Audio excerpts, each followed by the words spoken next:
Hello, everyone, and welcome to episode 11 of the BW Athletics Roadshow. My name is Matt Florjancic, and we are here at Mike's Bar and Grill in downtown Berea to talk about the week that was in Yellow Jacket Athletics. We'll also have some interview portions with guests from the women's basketball team. We'll talk to assistant coach Cody Hartzler. We'll talk to men's volleyball coach Kyle Mars and a wrestling coach, Jamie Gibbs, all of whom are coming off of very successful weekends for the Yellow Jacket program. Then we'll preview the week ahead for Baldwin-Wallace Athletics over the next hour. But right now, to help me break down the week that was, or the last month and a half that was since our last show, is Athletic Director Steve Thompson. And Steve, thank you very much for joining us. Pleasure to have you. Matt, always a pleasure to join you and talk about it. And like you said, we get to talk about all the great successes over the last month and a half, so that's even better. A lot to talk about. Yeah, it's been quite the month and a half for the Yellow Jackets. The women's basketball team having a great season, just one loss on the campaign. The wrestling team is rising through those national ranks. They're in the top 5 now. Men's volleyball team just had a very successful invitational. A lot going on around campus. Now that we're starting to get back into the second semester swing, getting a lot of events on campus, and they're seeing a lot of support from the students that aren't participating. They're getting a lot of support from their fellow students. No, I love it. I think it was the women's game on Wednesday night, last Wednesday, the wrestling match on Tuesday.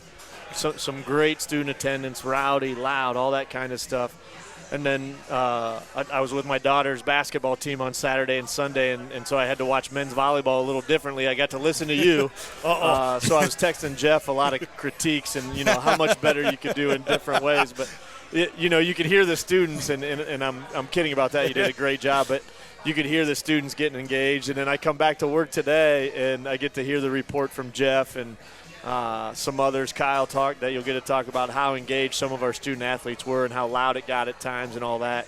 And that's really what small college athletics should be about, right? Like, you show up and support your peers and your friends on some teams, and then you should have every expectation that they come out and support you. So when you look at use men's volleyball, for example, on Saturday and Sunday, they were out all the time at women's volleyball games. And, yeah, there's some natural, overlaps, right, of the sport. You had another great picture in my head from last week was wrestling over the holiday break, came back and got to see some of our basketball teams compete during their practices and stuff. And I think they were in the championship game or were there to watch the championship game of our women's tournament between Christmas and New Year's. And then at the wrestling match on Tuesday night, you had the women's basketball team come in after practice, sitting in the front row. They loved it. I think they love Coach Zastro and how excitable he is. I think we all love that. But, to see them show up for each other, man, those are the memories, right? Yeah. The wins and losses are important, but it's the relationships and all that that our coaches do a great job of telling our kids and teaching our kids how important that is in the long run. And you see that play out then over the course of the history of BW Athletics, right, is that the relationships that these individuals have made are lifelong friendships and help them in their careers, help them with their families. And it's just awesome to see that build out of what's going on right now.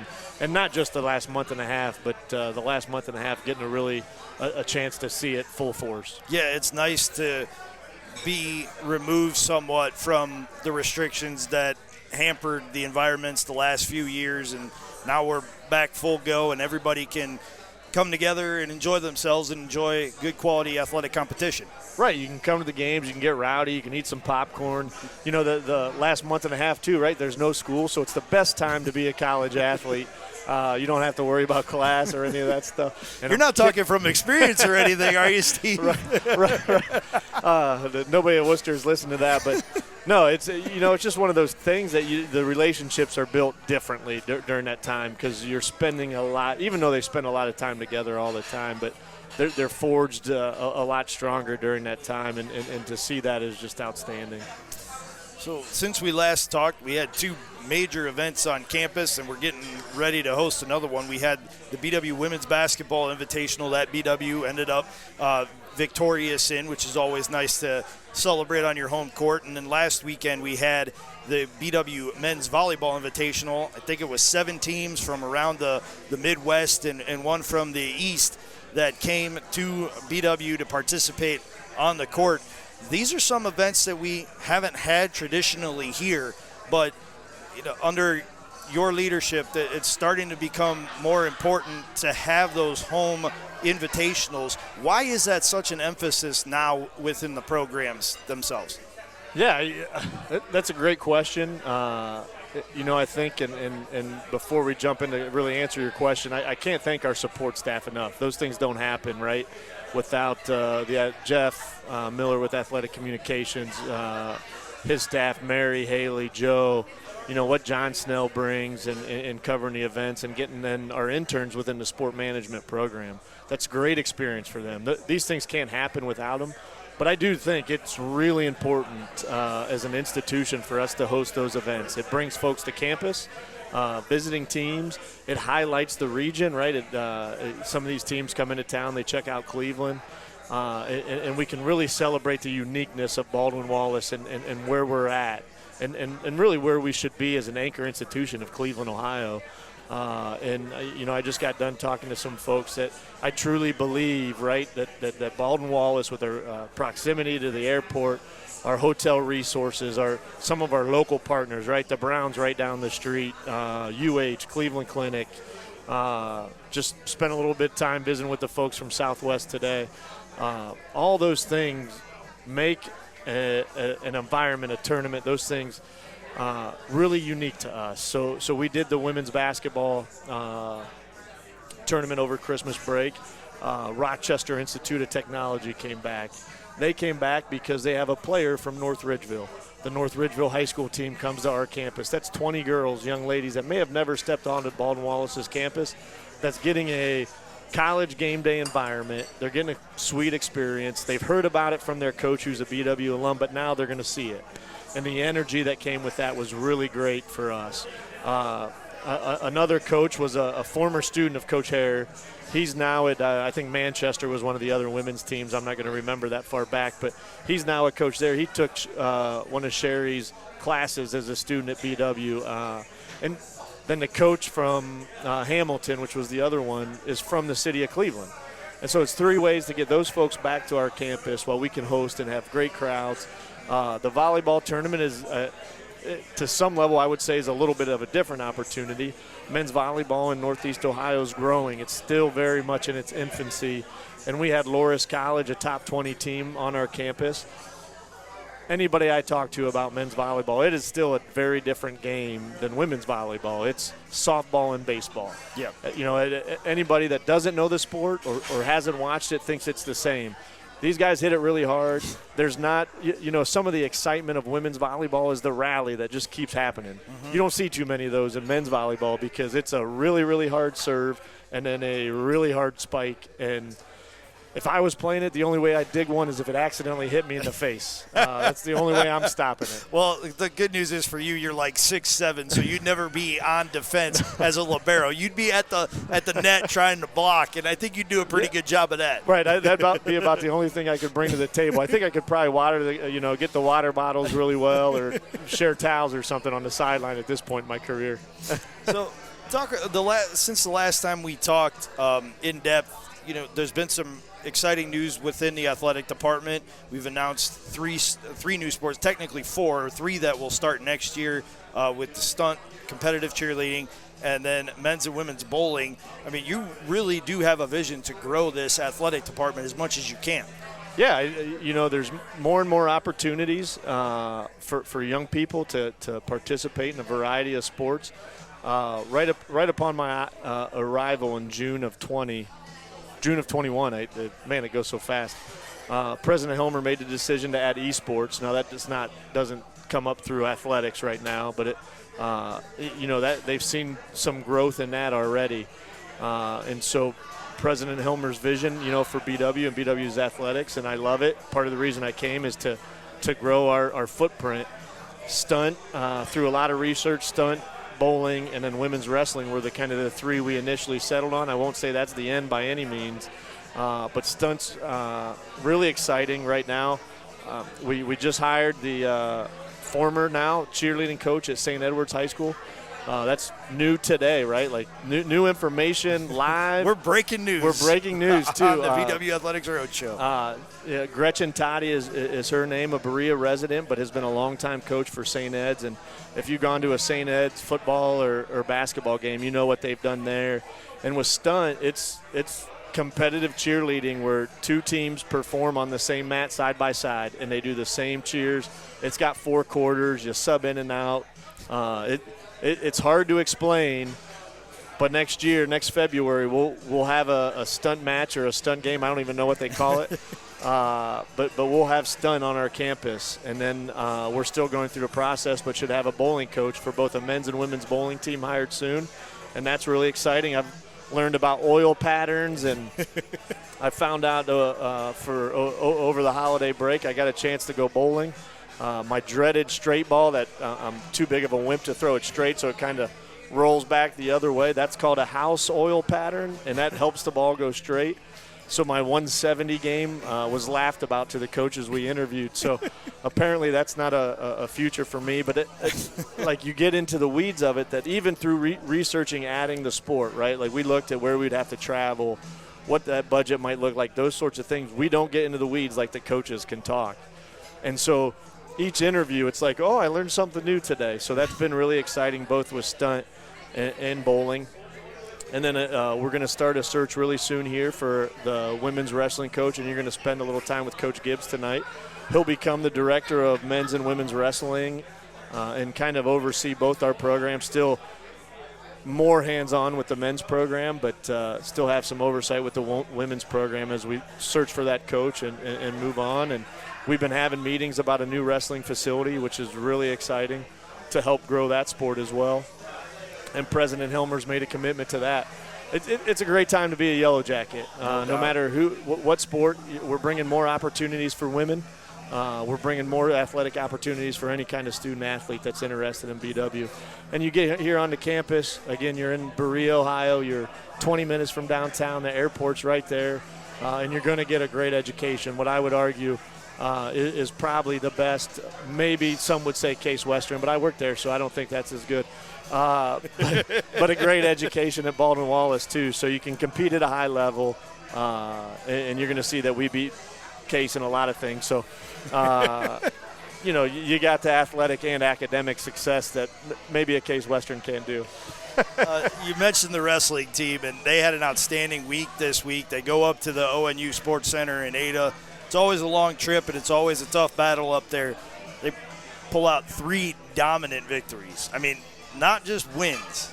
They won handily going away against 2 teams that are nationally ranked in the top 20. I mean, you talk about the investment within the wrestling program, and you're seeing the fruits of that labor. No, absolutely right. Last year was a great year. 7 individuals to the national championship, with a lot of them that came back, and you're seeing the success of Jake Decatur, Jaden Hinton, Michael Petrella, Doug Byrne, and many more. I don't mean to just use those guys, but they're showing up every match. It's nobody's going to sneak up on us. We're not going to sneak up on anybody, but we're not going to overlook anybody. And that comes JTM, right, is the hashtag Coach Gibbs uses all the time. And his team believes in that and just believes in battling and showing up for each other. Again, I love how they show up for the matches and see that. And to go out there and do what they did for the OAC duels is unbelievable. Again, I was excited for the weekend. I thought we'd have some success. I thought, the AD, right, like not going to prognosticate or say anything and just wish them good luck. But I was confident we were going to show up and win. I didn't think it'd win in that, and that's always fun when you see those big scores jump out early. I mean, 34-10 against Ohio Northern. I believe it was 40-6 against John Carroll. Anytime you're beating that team from University Heights, and excuse me for mentioning their name, but anytime you're beating that team and you're beating a top 20 team that handily, things are going your way, and you worked for it. Anytime we beat the Heights by that bad, you can bring it up anytime you want. We can spend a whole hour talking about that. For me, it's even better, too. both my dad and brother are Ohio Northern alums. And you got family bragging rights. It's a lot of ribbing all the time. So that was a good text message I could share with my dad and all that. And then obviously anytime you can beat the Heights is fantastic. Yeah, speaking of that, the 10th nationally ranked Bolton Wallace women's basketball team rolled to a pretty convincing victory of their own, 81-60 over their crosstown rival, that team from University Heights, right here in Ersprung Gymnasium at the Lou Higgins Center. Led from wire to wire in a rematch of last year's OAC Tournament Championship. This is a team that they didn't have a whole lot of success against in the regular season last year, but they won the one that mattered most. And now they're starting off that rivalry this year with a pretty emphatic win. Great win. Really exciting environment. Our kids showed up to support our young ladies, which was awesome. Sherry and Cody, who you'll get to talk to, do a great job getting our team up.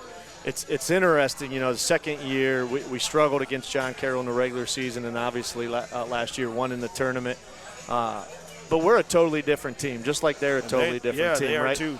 We graduated players. Graduated an All-American. Yeah, they did.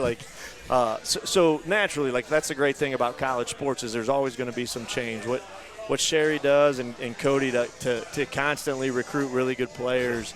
But they recruit really good players that ultimately care for one another. And what you see from the teams that are successful at BW, they exemplify, and that's the care. That's the folks jumping off the bench to celebrate somebody else's successes. Or we make a bad turnover, they're going to pick them up off the floor, those sorts of things. And you've seen it a couple times this year. They don't quit. They always play hard. They might make mistakes. Everybody's going to, right? But when they make the mistakes, they make those mistakes hard. And that's not the case for every team. And if you're going to go hard, if you're going to play hard like they get them to do, and you make those mistakes, as long as you're playing hard, you can overcome those.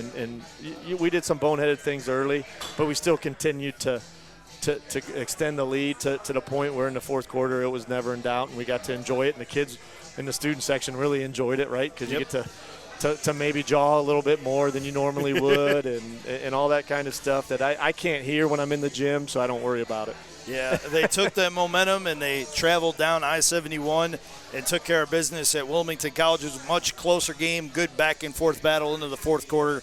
The Yellow Jacket women's basketball team 66-61 winners on Saturday. And then the men's basketball team had a pretty good week as well. They pushed the number 9 team in the country, the John Carroll Blue Streaks, right to the end. And although they came up on the wrong side of that, they responded with a 30-point victory, 87-57, over Wilmington College on Saturday. Then we already talked about the men's volleyball team. They went a perfect 4-0 at home in that invitational and played a very tough Loris squad and took the first 2 sets and then took the match as a whole in 4. The swimming and diving teams both competed at Ohio Northern. A little bit of a struggle there, some individual successes along the way, and then also some individual successes with the indoor track and field team as they opened their 2023 season this past weekend at the Otterbein Invitational. Some good placing finishes there individually and as relay teams. And I've noticed that on the men's relay team, there's a lot of football players that are now starting track, and it's led by Mikkel Love and Vontae Jackson, and those are 2 names that you hear a lot on Saturdays in the fall. Right. You're going to be hearing a lot on Saturdays in the springtime, too. Mikkel might be one of the fastest human beings I've ever seen just live, like up close and personal, watching some of the routes he ran on the football field. And I'm really anxious to watch him, at a track meet in a 60-meter or 100-meter dash. Yeah, his relay team, he was partnered with Vontae Jackson and then Broden Bostic, and they won their relay. And then you look at the field events. Josh Haberman wins the weight throw. Christian Pfeiffer wins the high jump. On the women's side, Hope Murphy does what Hope Murphy does and just keeps winning distance runs. She won the 500-meter run and looked good doing it as well. I mean, finishing in a time of 1:20.45 and then helped out on a relay win as well.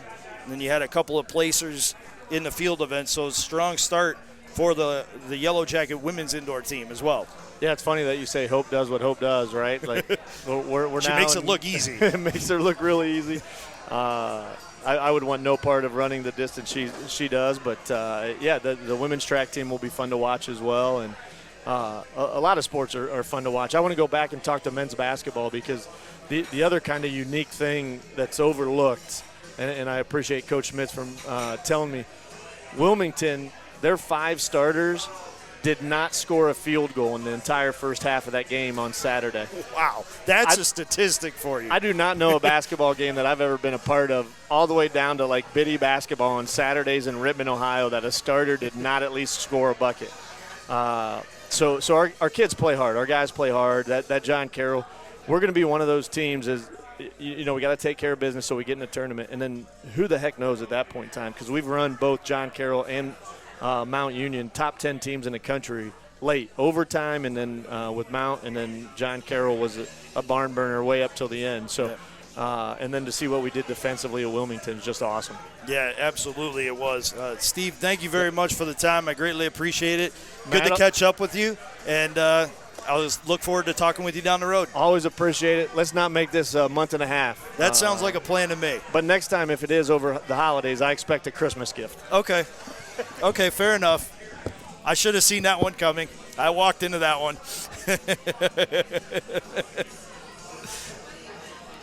That was Steve Thompson, the athletic director here at Baldwin Wallace University, and now we're going to be joined by women's basketball assistant coach Cody Hartzler. Cody, thank you very much for joining us. We greatly appreciate the time. Pleasure's all mine, Matt. Thanks for having us on. Yeah, first and foremost, congratulations on the 2 big wins last week. You took care of business against that team from University Heights that we don't much like to talk about. That's right. And then you go down to Wilmington. You had to battle it out. It's been a little bit of a battle in some of these other games, but still took care of business and finished the job. It's got to feel good after having that setback a week and a half ago to respond the way you have with some really good performances. Yeah, we put a bow on the first round of conference play last Wednesday with John Carroll. That felt a good way to wrap it up.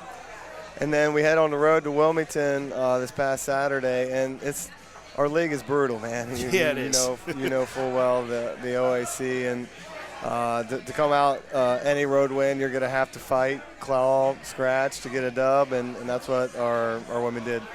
Yeah, no doubt about it. A lot to be proud of. One of the things that I've noticed recently is really the emergence of Kaylee Wrestler. She's not a very vocal type of person, at least when you meet her. Just walking around campus, she's pretty quiet, even when she's working the concession stand. And, I go up there and I say, "Oh, you're Kaylee," and she just kind of goes within herself. But then you see her on the court, and she's just everywhere.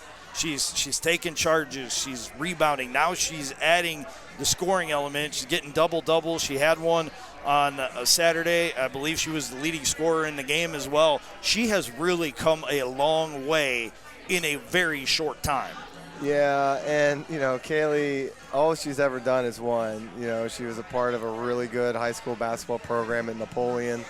Her junior year, they were in the state Final Four when COVID shut it down. And then she came back as a senior and won the whole doggone thing.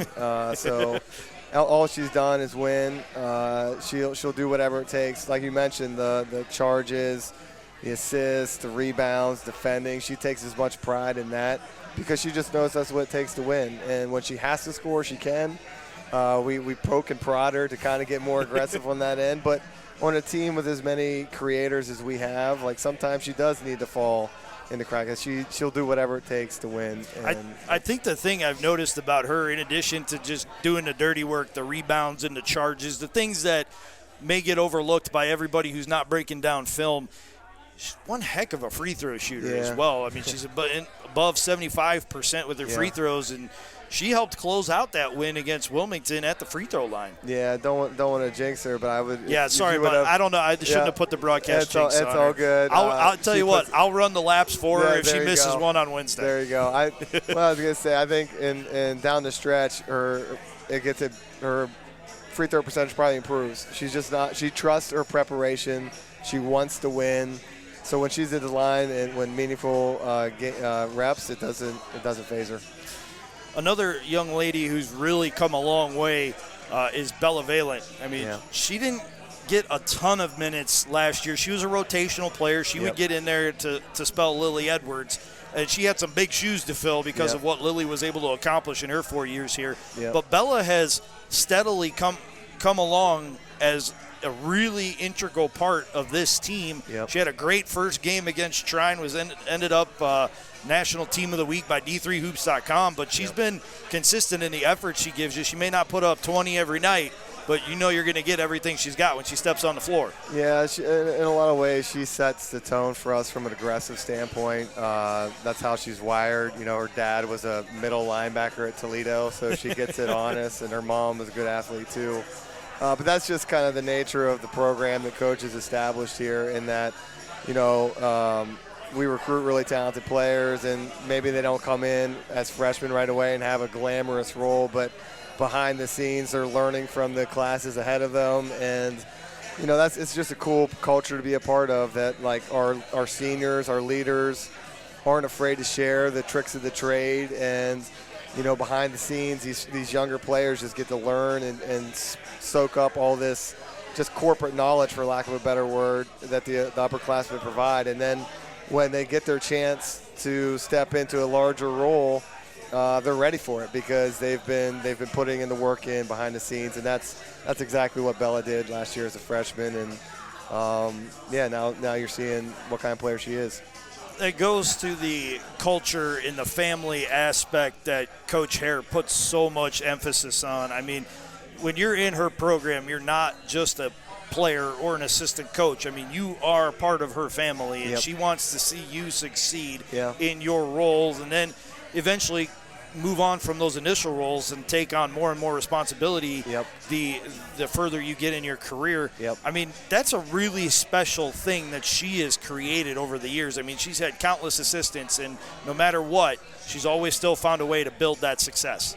I mean, there's a yeah, I could talk about Coach and her success. I think we should talk about it more. You know, I hope it's not a situation where, you know, we wait until the end of her career, which isn't for a while now, but to give her roses. What she's done with Baldwin Wallace women's basketball is remarkable. We just locked up our 31st consecutive winning season. I mean, 3 straight decades worth of just sustained excellence. And you still have a month and a half left, right? You know, of regular season. There's postseason after that, but and it's remarkable. And you've kind of alluded to it, like she challenges the people in our program, coaches, players, to just continually get better and raise it and compete to a standard, not necessarily the score. And what that does, Matt, is it makes them better players over the course of their career, but it's also teaching them life lessons. And that's what she's most proud of, if you would ask her, is like, and why she stayed at a place like Baldwin Wallace as long as she has is, yeah, we're winning a lot of games, we're providing a cool experience in 4 years, but we're equipping these kids with life lessons that they can go out and make a difference in the community, in the workforce, in their families. And that's what Baldwin Wallace women's basketball is all about. It's pretty cool. And from your end of things, I mean, obviously you didn't play for Coach, but just getting the opportunity to work alongside her, was that really the driving factor to why you wanted to join this program a few years back?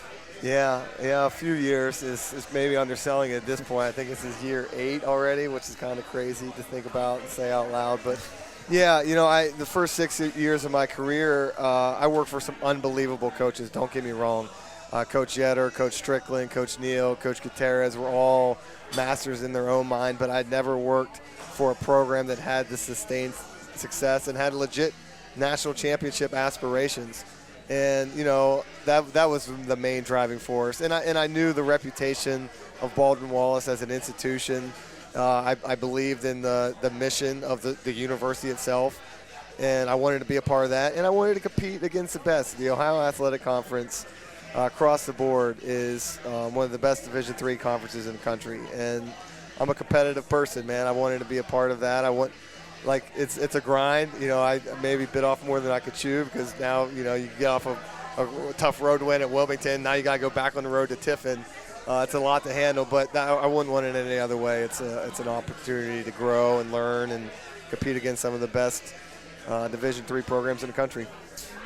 You have an opportunity, like you said, to get back on the road against Heidelberg on Wednesday. Then you get back home for Marietta and a men's and women's doubleheader on Saturday. And then you've got that game against Ohio Northern, that rematch that's looming after that. I know this program is not built on overlooking anybody. It never has been, and as long as Coach Hare is associated with it, it never will be. Right. But you do have those dates on the calendar that you do circle, and you've got one coming up. But focus has never really been a problem with Coach Hare and the program that she's run, and not under your watch as well. I mean, you do really take it a day and a game at a time. Yeah, and we just got done talking about the team about it today, about – we do have goals, regular season goals, but, like, we want to be playing our best basketball at the end of February and March.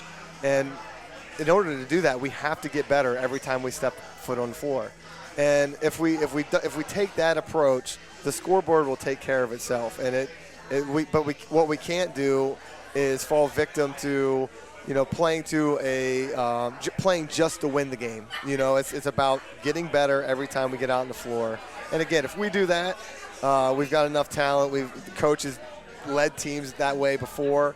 We just need to fall in that blueprint. It's not easy. If it was easy, anybody would do it. Like it's hard to manage the ups and downs, but that's our focus. That's what we're working on. I mean, the thing that really exemplifies that when you look at your season is right out of the gate, Coach Hare loves to challenge her team and herself with ridiculous non-conference scheduling. Yeah. And usually every year, every other year, you get a team out of the MIAA, maybe Hope. Yeah. So in this case, this year it was Trine. Yep. They came in top 5 in the country. Yeah. You take them to overtime, and you were actually winning. They took you to overtime, I should say. And you pull that game out, very hard-fought game, and then you just rattle off a nice long winning streak. Yeah. It's nice to see that when the ladies experience success, they also come back and they work just as hard at practice the next day. Yeah. Well, a lot of times you take on the personality of your coaching staff, whatever, but we believe that, the seniors have a lot to do with the makeup of your team. And our senior class right now, Megan Hensel's a super senior, Grandma Hensel as the girls call her. I will not call Megan Hensel that. I would be afraid to do that. Yeah, she does have some sharp elbows. But, she's played on some really good teams. And then Reagan Schill and Izzy Andrews, they're they've won 2 out of 3 conference tournaments, conference championships as they've been on campus. They've just been a part of winning teams, winning programs. They know what it takes, and they kind of set the tone. And when as a coaching staff, you don't have to worry about the locker room or getting teams ready because your seniors are leading the charge. And our juniors are the same way. Our junior class is criminally underrated. They're great players. Carolyn Wokley, Megan Jurasic, Sylvie Sonneman, Phil Pott, and then even Kayla Paul and Brenna, who don't have roles on the floor. They do such an incredible job, Matt, behind the scenes of leading our team, that it really makes us coaches look a whole lot smarter than what they are, because they handle a lot of that. You mentioned Megan Hensel. We'll get you out of here on this note. How much did it mean for her to say, you know what, I'm not ready to be done yet. I'm going to run it back one more time. I want to see what we can do next year. Yeah, it made a lot of sense for her personally. She's in our 4-1 master's program for accounting, so she graduated last year with her undergraduate, and now she's getting her MBA and enough credits to sit in for the CPA examination. So just from a strictly academic standpoint, Baldwin Wallace made sense for her for a 5th year, and that was kind of all the plan all along. But we certainly weren't going to tell her no when it comes back to the extra year. And she actually had the year because of her ACL, too, as a sophomore. But, she's provided a tremendous amount of production on the floor. But I think the biggest thing, again, is just teaching our younger kids what it looks like to compete and prepare as a champion. That'll be her legacy moving forward. I think people will look back on – her teammates will look back and remember some big shots that she made and some defensive stops, but I think they'll remember most how she made them feel valued as a person and as a teammate, and that's the type of player and leader that she's been for our program. Well, Coach Hartzler, thank you very much for taking the time. I appreciate it. Best of luck this week, and look forward to talking with you down the road. Yeah, Matt, just last thing. I just really appreciate the support both you and your wife have given to our program, both on the air and off. It's not lost on us how much you support us, and it means the world to us. Well, that means the world to me, Coach. I was lucky as a student. I got to work a lot with Coach Hare, and I'd go to the mat for her anytime. Yeah. Anytime she needs me, I'd be there. That's not just lip service, man. He backs it up. All right. Well, thank you very much again, Coach Hartzler. I appreciate it. Thanks, Have Matt. a good week. Thank you, man. It's Coach Cody Hartzler of the women's basketball team. And, again, they'll be back in action on the road on Wednesday night when they travel to Tiffin to face the Heidelberg University in an OAC match at 7 p.m. And then they'll be back home on Saturday in the men's and women's doubleheader against Marietta College. Right now we're going to welcome in men's volleyball coach Kyle Mars, who's coming off of an outstanding weekend with his team. Coach Mars, thank you very much for joining us. Welcome to the program. Thank you, yeah. First and foremost, congratulations on what was an outstanding week. You start on Thursday night with your season opener. You beat Hiram in straight sets, and then you go right into the Invitational, and you rattle off 4 straight wins. You're starting off the season in a pretty good way. Yeah. to say the least. Yeah, it's a little bit different from last year. We're a year older coming into the 3rd season.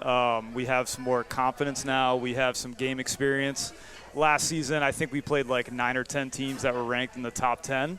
And we threw our guys out there and said, let's see how they do it at the highest level. So having a year of that and stepping into this season, they're ready to go. They're playing a higher level of volleyball. And it's just fun to see that growth, so I'm excited about it. Yeah, I was fortunate to see you a lot last year, and then to see you, for all 5 of your first 5 matches this year. And the difference can't be understated. I mean, just that extra year of experience for guys like Michael Beard and Nick Ireland, and even some of your sophomores, guys like Carson Junker, who played big minutes for you early in that Invitational. I mean, people are really starting to notice the development within the program, and that's ultimately what you set out for when you started this program a few years back. 100%, yeah. It just takes time to play the game what I would say the right way, right? You want to have a college-level offense. You don't want to cut corners. And you have to train them to play in a fast manner and efficient manner and physically. Yeah. And it takes a long time to learn that from freshman year to now, right? When you take that jump from club volleyball to this level, the first year we had a bunch of 18-year-olds that were playing against grown men. Yeah. And now there's 5th years that are in the mix and stuff like that. So it's really difficult. So it does take time. I give these guys a lot of credit. They've stuck to it. They've built a great culture of wanting to make each other a lot better. And you can start to see the fruits of their labor. We have a long way to go. We have not met our goals yet, and we're still working on that. We've been talking about just like, hey, it was a great weekend, but we still have a lot of work to do to get to where we want to be. But, yeah, that growth is really exciting, and that's why these guys play the game, because they have a passion for it. And they just like to get out there and grind, and it's been really fun to watch. So. Where are you looking to make that next leap? You mentioned seeing improvement, but obviously there's a next step. What is that next step for the program and for the guys? Yeah, so we're not going to shy away from the fact that we want to win, right? Right. Everybody does. I mean, it's why you compete. Yeah, because there is a scoreboard, right? And we want to be on the right end of that. So the next step here is we want to be in playoffs.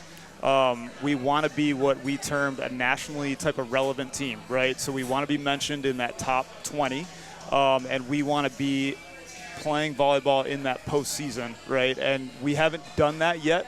It's tough to get there, and we don't want to get there once. We want to get there consistently, and we want to be at the top. So that's what we're trying to work towards, right? With that said, there is pressure to doing that because the outcomes matter. And what we're trying to do now is we have to learn to deal with that type of pressure. It starts with, in these big-time matches like you saw Sunday, 23-23, can you go back there and hit your best serve regardless of the scoreboard, right? So as we start to piece that together, and get used to that big-time pressure. Now it's just another day of volleyball when we can go out there and play in those situations. Playoffs are the first thing. We want to get there. If we can get to that top 4 of this conference, then we have a shot to knock off anybody. Yeah, when you look at conference play, and you're a little bit of ways from starting it, but I mean, the MCVL is no joke. I mean, there is a lot of talent in this conference, and you're traveling all over the Midwest to play these games. So your schedule is a little bit different than a typical OAC schedule where you're basically confined to the borders of the state. You're all over, so you have some very long weekends ahead of you over the next couple of months. So how do you try to find that balance of getting the proper rest, getting the guys on the floor to work on some stuff, and also get off their feet after the long road trips and whatnot? Yeah, I think the first thing we've been talking about with these guys is personal responsibility for making sure that when they're off the court and they're not in class, that they take care of their bodies, right? We want these guys to treat it like they're pros, and that involves nutrition. That involves making sure you stretch on your own time and doing what you can outside of the training room to prevent any kind of soreness, injuries, and that kind of stuff. When it comes to the middle of that season, it's a 4-month-long season. You're playing a lot of volleyball. It's a lot of jumping, a lot of reps with your arm swing. So we dial it back to 3 to 4 days a week of training. What that does is there becomes more of a sense of urgency when we do get in the gym to start to train. It's like we got to have great work for 2 hours right now. And that seemed to help, right? But we have to make sure that we're finding that balance of giving them a Sunday and a Monday off at times, like we did for this week. Next week, we're going to be doing the same thing. We probably have a few days off to try to rest the legs and just get back into shape here. So, yeah, it's a long season, but we have to make sure that these guys are taking ownership of doing their part, not just going to the training room and saying, I'm sore. It's like, well, what are you doing on your own time? Right. And they've done a great job of that. So how much of it is a mental grind versus a physical grind? Is it a 50-50 split, or is it more imbalanced on the mental side? Yeah, I don't know if I have an answer for that, but from a mental standpoint, when you get into the middle of February and it's like, okay, it's another week, we're practicing on a Tuesday morning, it's snowing out, it's cold, you have to really get hyped up to go in there and compete hard like you would in a match, right? Right. So that's the mental side that we need our guys to lock into, and that's a learned process, right? And that's something we did struggle with in the first couple of years here, is like there were days where it's just like we're in practice and we're not our best, right? That's something that you learn to do as a grown man. So that's maybe the most challenging thing. We know that these guys are great at volleyball and they can play at a high level. Mentally, you have to get there consistently. I don't know if I could put a number on it, but yeah, we have to talk about that all the time. Yeah. Looking at what you were able to accomplish this past weekend, you start with a straight sets victory over Marion, 26-24, so you had to go into extra points, both the first and second sets. The second set was a 32-30 count. Then you close out the third set, 25-23. That was a battle all the way. It looks like a 3-0 win, like it was easy for you. If you look at the set scores, it tells a much different story. Yeah, we've been talking to the guys about, too, the higher level of volleyball that you get, the margins are really slim, right? And I think last year maybe we don't close that set out that match out in 3, right? This year, from what we've seen these first 5 matches, it's like we get knocked in the mouth and we come back and we keep fighting. And we started to close out a lot of these close sets. And you saw the same thing on Sunday against Loris, right? So, yeah, it's been fun to see, but that might as well have been a 5-set match against Marion. They were well coached. They had a bunch of guys that were putting the ball away. They served well. They passed really efficiently. So they kind of kept us guessing, and it was really scrappy. Yeah, it was. But every once in a while, though, you need that to kind of, like you said, hit you in the mouth, get your attention, and get the competitive juices flowing again. Yeah. 100%, yeah, and that's what we want to train for when we get to those playoff matches. It's like we're going to see that, so we have to see it throughout the whole season too. Right. You had another 3-set match that you won rather handily against Hilbert to close out Saturday night, and then Sunday was a little bit different. You start off behind the 8 ball. You lose that first set to St. Norbert, and then you rattle off 3 straight. And you did it with a different kind of lineup. You didn't need to rely on necessarily your third-year players or your star players that people would know about. You had a lot of young men get quality experience in a very competitive environment, and they had to learn how to bounce back on their own. 100%, yeah. That's a luxury that we have now is we're starting to build some depth. And I would say that guy 1 through 15, I mean, they do some great stuff out there, and we have that trust now that we can send them out and play some high-level volleyball. You know, St. Norbert had some guys that were really big, and they were killing us through the middle. So that was some adjustments that we really had to make. But, yeah, that was good to see because we haven't had that in the last couple of years where we can send out some guys that aren't the starters and give those top guys some rest. And we get to see those backup guys just go out there and do work. I mean, we had a couple of guys throughout the weekend that hit 300 and 400. And to come off the bench and do that is really impressive. Yeah, and the impressiveness continued after the win over St. Norbert. Then you go against a team from Loris that ran through pretty much everybody they played on the weekend. And then you talk about landing punches. You come out and you land a couple haymakers winning those first 2 sets. They come back, they win the third, and then your guys bounce back and win it in the 4th set to prevent it from even getting to a 5th set. And you were playing against, we were talking before the show, you were playing against some grown men on that team. I mean, they're a program that's been around, I think, 6 or 7 years now, and they've had a chance to build things up, and it shows in their players. And you were able to handle that test. Yeah, absolutely.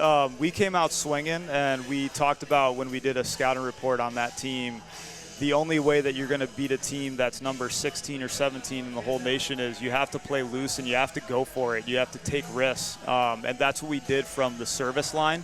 If you look at the box score, I think we had 10 aces or so compared to their 6 or 7. So we were making it tough on them to run their offense, and that's what we had to do. Going into set 3, we had a lead as well by 6, and on our side, we didn't take care of some first touches and stuff like that, and we let it slip a little bit.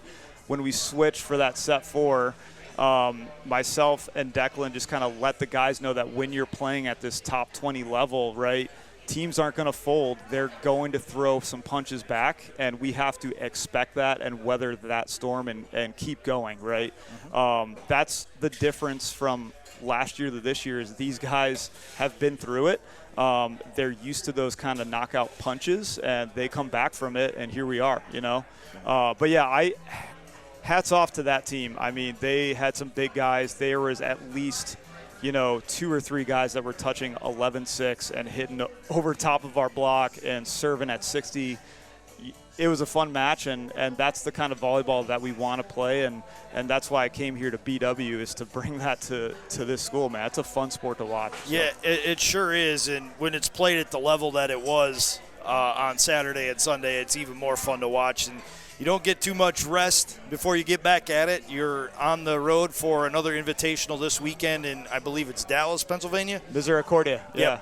So what are you expecting out of this coming weekend, Coach? Yeah, so basically we had a team meeting, and we're just talking about we want to see more growth. We want to stay in the process of getting better because we are still young compared to the whole nation, right? Right. And that growth and that process type of minded stuff is what's got us to this point, so let's keep it going. Certainly when we're in those matches, we're going to give them a game plan of what we need to do from a tactical standpoint to get that win. But that's all we want our guys to do is let's just get in the gym for a couple days here and let's get better before we have to go out again. But again, we want to win. We're going to be playing a couple teams there that are going to be in the talk to be in that top 15. So it's going to be some good opportunities to show the whole nation what we can do again, right? Yep. So, yeah, I'm excited for it, and it's going to be a lot of volleyball, so we're going to be using a lot of guys. All right, sounds good, Coach. Thank you very much for joining me. I appreciate it. Thank Good you, to talk Matt. with you, and congratulations on all the success. Thanks, Best of luck in the future. Appreciate it. Go Jackets. Right. Absolutely. That's Coach Kyle Mars of the men's volleyball team here at Baldwin-Wallace, and now we're going to be joined by the head wrestling coach, soon to be Director of Wrestling Programs at Baldwin-Wallace University, Coach Jamie Gibbs. And his Yellow Jackets are coming off of an absolutely outstanding weekend of competition up at the OAC Duels at the ONU Sports Center. And Coach Gibbs, thank you very much for joining us here on the BW Athletics Roadshow. Always a pleasure. Back at you, Matt. Thanks for having me. First and foremost, Coach, congratulations on all the success that you've experienced this entire season, but especially after this last weekend. I mean, you have to be extremely happy with the results you got. Going up to Ohio Northern, you beat the Polar Bears 34-10. Then you take on another top 16 team in the country, that team from University Heights, and you just absolutely dominate 40-6, and you follow it up with a big win over Muskingum 47-12. I mean, it doesn't get much better than that. Absolutely. We accomplished what we went there to do, and that was, put our best team on the mat. And those are two of those teams are very, very good teams, and they had some guys out, but we went there and took care of business like we should. And coming off of placing at the national duels 6 out of the last 7 years, that was a great follow-up after that. So. Yeah, I mean, talk about that as well. Placing at the national duels. I mean, this is a program that now has that expectation level of, hey, we're not just happy to be here, we belong here, and we can do better than what we've shown in the past. I mean, that's a whole different mindset that's really been fostered over the last 7 years that you've been here. I mean, you've really helped foster that development. Yeah, absolutely. We have high expectations for our guys, and they develop throughout the season, and they rise to the occasion, and it's been a lot of fun to just kind of buy into what's expected of them. Yeah, and how much of that starts really in the wrestling room when they're at practice? We've talked in the past that sometimes you want your hardest matches to be in the wrestling room. You want what the performances on the mat when it counts to be not as difficult as what you've faced in practice. I mean, that's really where it starts. That's the bread and butter of the program, is just the depth you've been able to build. Right. We talk about the toughening process a lot, right, and putting them into adverse moments daily so that when they, face it out in these challenging moments or these big moments, they're used to it. That's what they do on a daily basis, and it's part of their lifestyle. Yeah, and it's a completely different lifestyle than other sports. I mean, the discipline that goes involved, and I don't want to seem like I'm a fan, like fanboying out, but just I have a special appreciation for wrestlers. What you're able to do, I mean, it's not easy.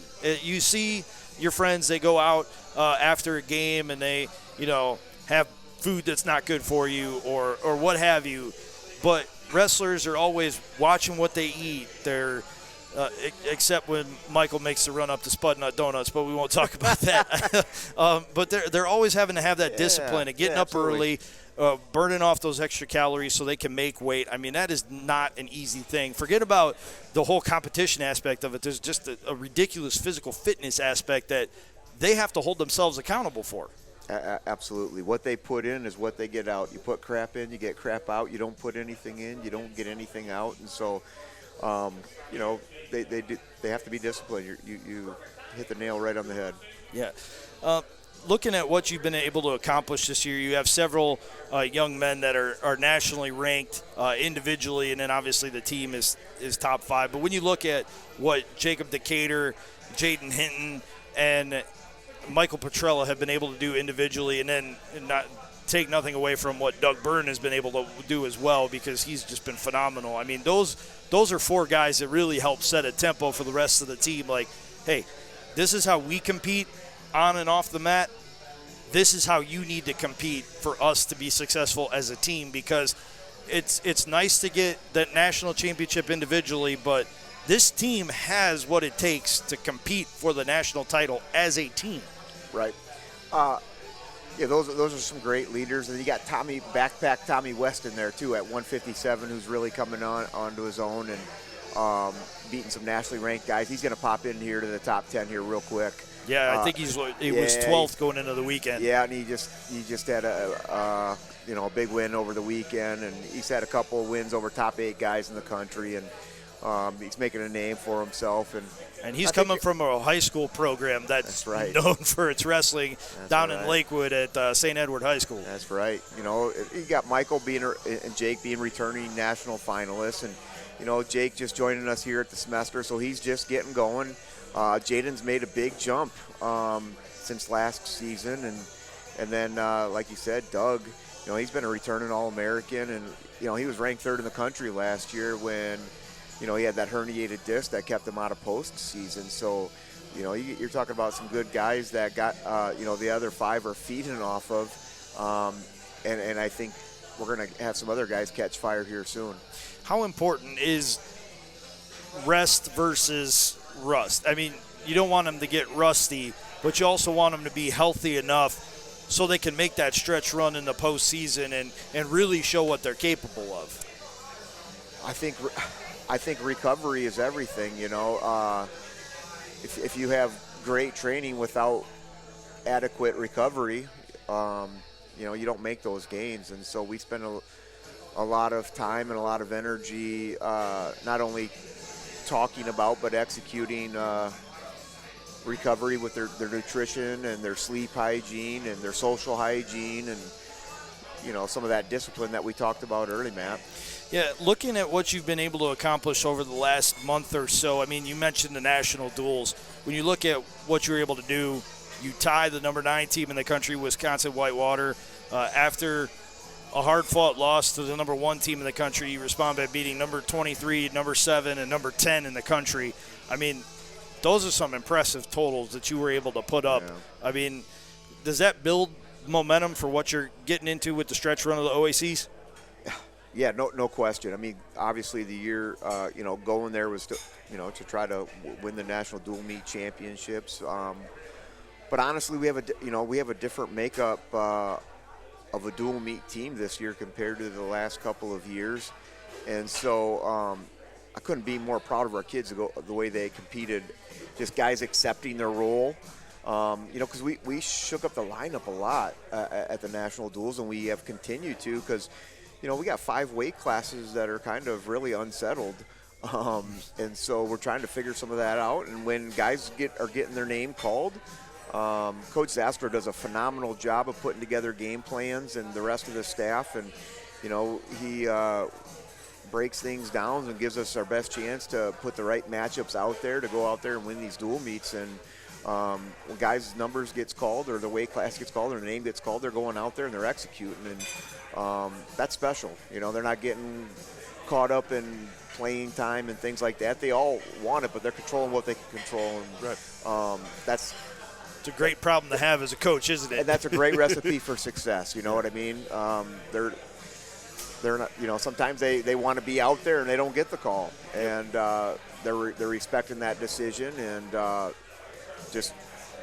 So when they do get those opportunities, they got to go out there and make the most of them. Right, and you're seeing that from the guys. They go out there and they're like, hey, I don't know if and when my next opportunity is going to come. I have to show up and show out, have some success. Otherwise, I might find myself on the bench. And that could be overwhelming. And I give credit to our guys that they're not letting it be overwhelming. They're going out there and they're wrestling free when their number gets called, and they're trying to do the little things that make a big difference in those tough moments.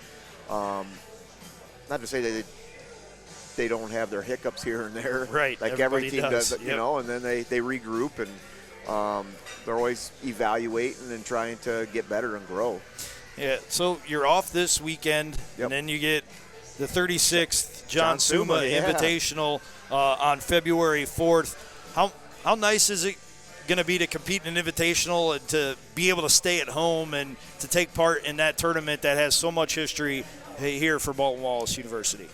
Yeah, it's crazy that we're this far along, and before we know it, it's going to be the John Suma. Right. John Suma is awesome. It's a home tournament. It's very competitive, and it's a great opportunity for because again, going back to our lineup, we're still trying to figure some things out. So that's going to be a really important competition for some weight classes to figure out who's going to be our regional starter when it comes postseason. So, and then competing for a team race there, and it's the most important event because it's our next event. Yeah, and it's also the last time you'll be in front of the home crowd this entire year. Yeah. So it's an opportunity for you to showcase the program, and much like I was talking to Steve Thompson about with the BW Women's Basketball Invitational and the Men's Volleyball Invitational, it's another opportunity to showcase the campus to maybe some prospective athletes that hadn't necessarily done, experienced BW as much, but then they come to this big wrestling tournament and they see, wow, this is awesome. I want to be a part of this. It's a great recruiting tool. Absolutely. And, Coach Thompson's done a great job with the game day experience. Our last dual meet with Otterbein here last Tuesday was awesome. Got the drums coming out, you got the smoke, you got the lights, you got the spotlight, and it's fun. It's almost like a pro wrestling atmosphere. Yeah, right. The fans are into it. It's good. And it's nice to see, though, that your team pays it forward, too. They get a lot of support from the students, but then they're also sitting front and center to cheer on the men's and women's basketball teams. That's the fun part about small college athletics, is it really is a family regardless of the sport you compete in. Absolutely. And we'll give them nudges and try to let them, get it on their radar when we're at home, especially when we don't have a lot going on. It gives them something to do. And again,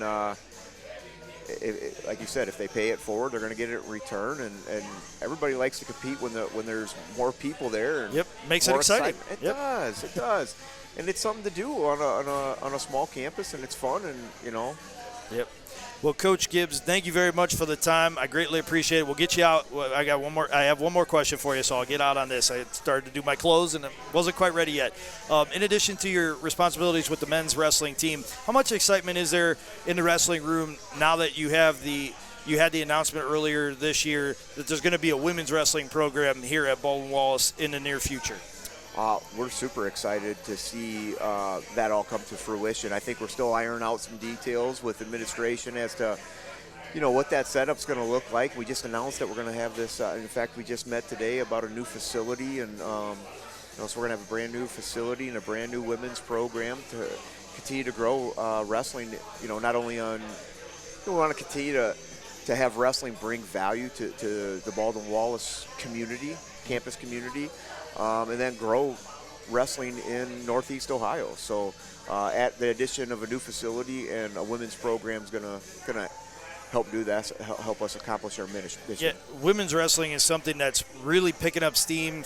Other colleges are really starting to pick it up. But now there are high schools that are having their own teams for the women. It's a nice opportunity to see how the sport has grown because, in previous decades it's been one or two women here or there competing on the men's for the men's team, and now they're getting their own opportunity to run with really good opportunities. Yeah, and it's just going to continue to multiply fast. I mean, I think it doubled or tripled its numbers this year once the state of Ohio sanctioned it. So I expect those numbers to keep on multiplying.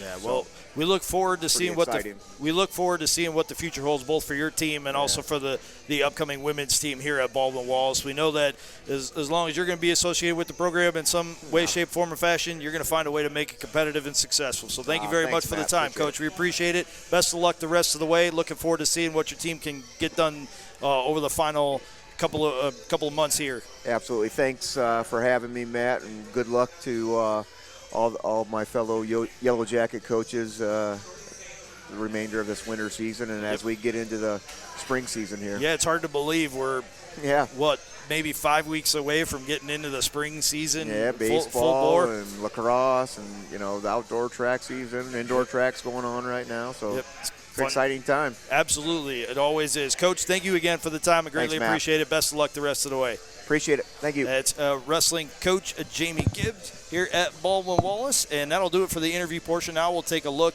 at the week ahead for Baldwin-Wallace Athletics, and we'll start on the hardwood where the women's basketball team takes to the road one more time as they play Heidelberg University at Tiffin in an Ohio Athletic Conference match at 7 p.m. in the Cyberlink Gymnasium. The wrestling team is off this week. They'll be back in action on Saturday, February 4th when they host the 36th John Suma Invitational on Seniors Day inside the Lou Higgins Center Fieldhouse. The action gets underway at 10 a.m. sharp. The Baldwin-Wallace men's volleyball team is back in action on Saturday and Sunday as they travel to Dallas, Pennsylvania, where they will take on Medaille University at 4 p.m. on Saturday and Randolph-Macon at 8 p.m. on Saturday at Misericordia University inside the Anderson Center. And then on Sunday, the Yellow Jackets face Emmanuel out of Massachusetts and Nazareth out of New York in matches that start at 11 a.m. and 1 p.m. respectively. The Baldwin-Wallace men's basketball team returns home on Wednesday, January 25th as they host the Heidelberg Student Princes. Tip-off set for that game at 7 p.m. inside the Ersprung Gymnasium at the Lou Higgins Center.